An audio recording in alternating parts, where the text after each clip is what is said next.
The top 6 has not won an IndyCar race. Well, Kevin Kogan is really in his sophomore year in IndyCar racing. He has a lot of road racing experience. The green is out. A crash in the 4th turn. A crash in the 4th turn. A.J. Foyt is involved in that accident as they came back to the green. Several other cars sliding. Foyt rolls to a stop. He's working with his belts. Foyt appears to be all right. He takes off his steering wheel. It disconnects. That's the way the car is designed. Foyt just sits there. He does not appear to be hurt. And it looks like Hector Rebaque just simply drove up into him. We might have a chance to look at it in a moment, but for the moment, let's watch A.J. Foyt. It does not appear that his feet are trapped in the car. The fire crew is there. There might be some fuel draining out of the car, so they're going to go ahead and put some Purple K powder down and make sure that it doesn't ignite and catch fire.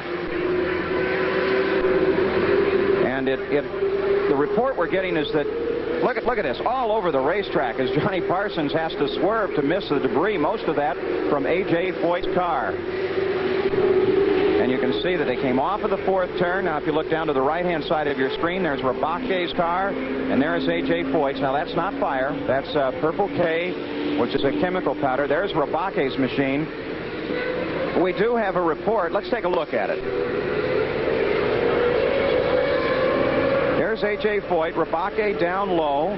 Rebaque apparently has to swerve to miss that slower car that you saw just for a brief second. And when he does, he loses control up into Foyt, slams Foyt, and carries Foyt up into the wall. So for the 2nd year in a row, this man who is the ultimate winner of 500-mile races at Indianapolis is in a race car that is badly damaged. We don't have any report of injuries to Foyt, though with that hard impact, I would suspect that his feet might be caught down in the pedal box down in the front. Let's look at a view of the same situation from the blimp. See, Foyt takes a hard shot into the wall. That's Rebaque spinning at the bottom of your screen. Foyt at the top really took a smash up against the wall. Several cars go to the grass to avoid. Here it is again in slow motion. Down in the right-hand corner, Rebaque has already lost control. Foyt tries to turn away from him, but it's just simply too late. And a flash of flame. That's flame is from the oil tank going. Now let's take a look at these tires to make sure that none of the drivers, Foyt especially, was... I don't think so. Let's take a close look, because the question is whether or not one of these tires might have gotten into Foyt's head. No, I don't think so. I think it passed over the nose on the car. I think the problem they're dealing with is that he's caught by his ankles down in the front of the race car. When you hit that hard, your feet will actually bounce over the pedals, and then they have to put a machine in there to get him out. Now, Foyt is out of the car, being carefully lowered by Steve Edwards, the director of safety, there at his feet. And apparently that was the problem. Feet were trapped in the car from that solid impact. Now, second time this has happened to A.J. Foyt. Right. Turn 2. A year ago.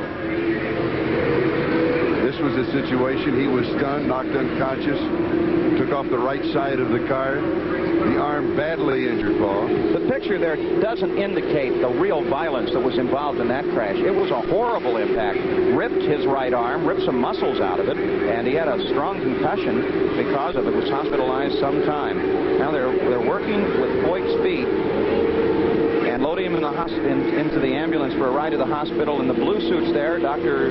Steve Alvey and Dr. David Crippen, the medical directors for championship auto racing teams. So they are right there with Foyt. Plenty of expert care there. But I'm sure Foyt is not happy with the fact that Rebaque just pinched him off and up into the wall. There was no place for him to go. Absolutely none. Even if you hit the brakes, it won't do any good at those speeds. The car will just pick up off the ground and start to skate. It's not going to try and stop for a long, long time.